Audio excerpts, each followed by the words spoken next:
if you've worked really hard, why don't you go now on the bed and put in the sun, and I'm going to carry on with you. No.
It's arrived. What's arrived? Let me take you back in time. The Jumper T16 Pro. Unfortunately, it's got a module bay on the back. And guess what I've got? A FrSky XJT Module. And it fits in there absolutely smack bang perfect. I've actually ordered, instead of this thing, I've ordered like a little stubby to go on there, just because I don't want to ever power it up without an antenna on. With transmitters, never ever ever ever ever ever ever ever ever power them up without having an antenna on there. If you do, then you risk a chance of burning them up. So I'll say it again, never ever ever ever ever ever ever power up a transmitter of any description with the aerial missing, because it will probably damage it. Might not be straight away, but it will damage it. Multi-protocol modules. Lots of people have been talking that thing does everything, but guess what? It doesn't do the receivers that I've got, which is the L9R by FrSky, which is the only options in FrSky. When you go in there, you've got D8, D16, and the L12R they call it on there. Why isn't it on the multi-protocol unit then? Huh? Answer me that. Why didn't they do it? And then I thought I got this multi-protocol module that does all things like toys. It's all the protocols for toys, right? These are not toys. These are my babies. You don't buy one of these for a baby.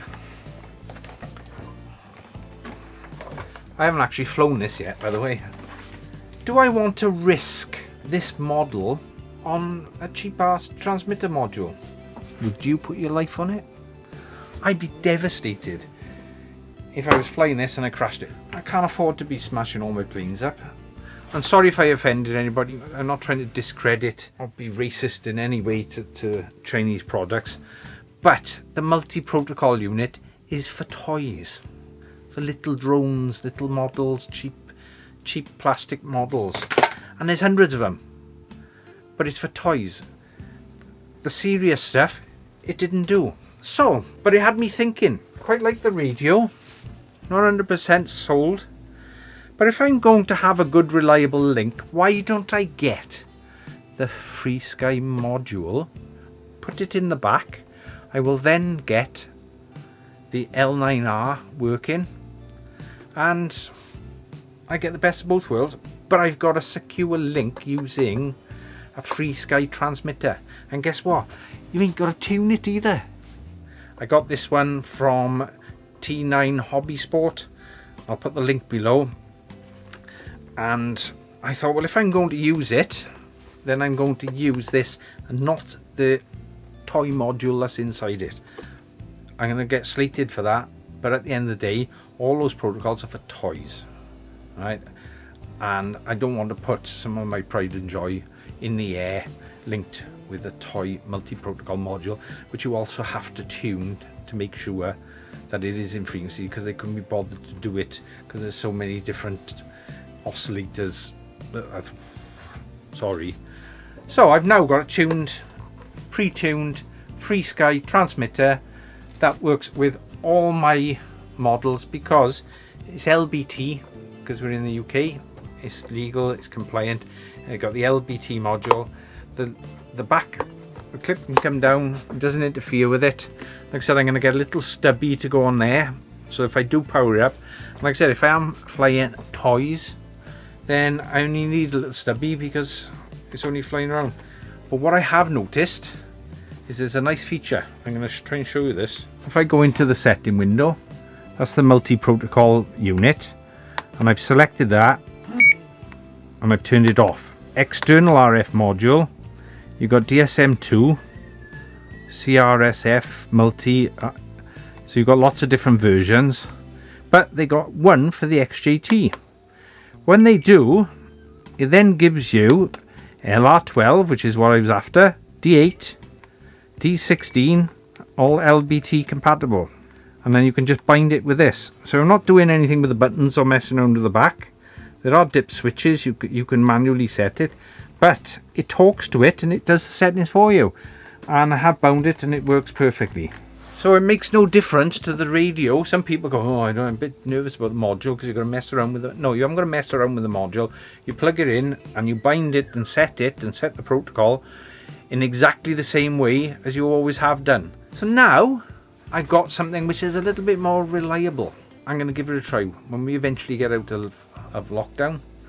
I'm going to try and check it and see where it goes. I'll fly around with an 8XR. If it goes out of range, it'll start reporting that there's an RF telemetry failure. It will start reporting low telemetry signal and then give me an idea at least what's going on. So I'm quite excited about that. I might be wrong, but I feel a lot more confident having a FrSky module in there than the universal multi-protocol module that seems to be developed for toys. So if you're mini whooping, quadding, things like that, yeah, it's fine. My personal choice, I'm not telling you to do it, it's up to you, but I would prefer to have a FrSky module talking to FrSky receivers that are tuned, and I know they'll work, and I know they've got history for having good range. When I was looking at some of the tuning and the calibration videos, I'm thinking, sorry, not for me. So it was a quick video to say that that's on there, that's working. Result, I've now got the Jumper transmitter ready to go, ready for testing. I really like the OpenTX. One of my other tasks is going to be to get them off my Taranis onto there, so I've got a transmitter as a backup then. So I'm kind of looking forward to that, and I just can't wait to fly now. Thanks for watching T-Bully Sheep Reviews. If you like what you see, subscribe, and let's keep going. Keep safe, and see you on the other side. Keep going, we can do this. Take care, see you soon, keep watching, bye.